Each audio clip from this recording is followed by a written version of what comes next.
Hi, Devin here from Videomaker, and this is your review on the Canon XC10.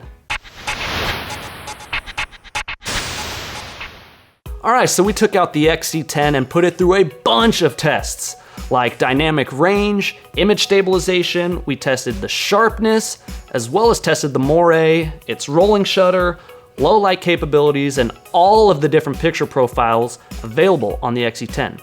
So here's a video montage of all the different test footage that we took. And when we come back, we'll dissect what you just saw, as well as hear from my personal experience with the XC10. Check it out.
Alright, so what did you guys think about the test footage? We have some of our thoughts written down here, just so that I stay on track. But let's talk about the sharpness. Clean, crisp image. The sharpness, it was quite sharp. So nothing to balk at there. As far as the dynamic range, it had a good dynamic range. You know, if I came back from a shoot and that was the quality of image that I had, I'd be satisfied. The low light capabilities on the camera, right around ISO 6400 is where noise starts to become an issue. So if you can help it, try to stay at 3200 or lower. But if you do need to, you can punch it up to 6400 and it's still usable. The rolling shutter was acceptable as well. We're somewhat impressed with it. We've definitely seen much worse. As far as the moire, no significant issues there. The autofocus, you know, it was okay. It was a bit slow, but there really wasn't any hunting, so good on you. The image stabilization, man, when it's turned on, it's like this thing's on a tripod. The only reason I would ever turn it off is if I'm using a slider or a dolly. The picture profiles when it comes to post-production, you know, my workflow doesn't really allow for a bunch of time to color grade, so I prefer the standard setting. But if you do have ample time in post, then Canon C-Log is probably the best option. So now that you guys have seen the test footage and the image quality, let's just talk about what you can expect when operating the camera and its form factor and its usability. All right, so let's go ahead and take a look at the form factor. Now the screen itself, it's a nice screen, and what's cool is it can articulate out and face up or down, but we really would have liked to have seen it be able to either articulate out to the left or to the right, just to give us another angle. There is an exhaust vent on the side here, which makes us believe that overheating will not be an issue with this camera. However, we can't say that for certain because we did not perform any overheating tests. Now, the swivel hand grip is a pretty cool feature on the camera. It'll help you get some nice, unique shots, like so, and the articulating screen can also stick with you when doing that. Unfortunately, the only external control for exposure on the camera is this aperture wheel here.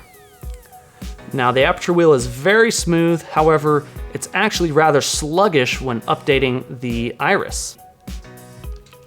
And what's more, if you want to change either shutter or ISO, you're going to have to enter into the function menu in order to change those. Plus, if you have the provided loop or viewfinder installed, your touchscreen is no longer available for your use, and you're going to have to end up using the little jog joystick right here to change your settings. As far as media, there are two card slots. There's a CFast 2.0 slot and an SD card slot. But one thing to keep in mind is that 4K footage can only be recorded onto the CFast 2.0 card. However, one is included with your purchase. And there you have it, the Canon XC10. All right, well there you guys have it, our review on the Canon XC10. If you have any comments, make sure to leave them below, and please subscribe to our YouTube channel. And we'll see you on the flippity flop. Did I just say flippity flop?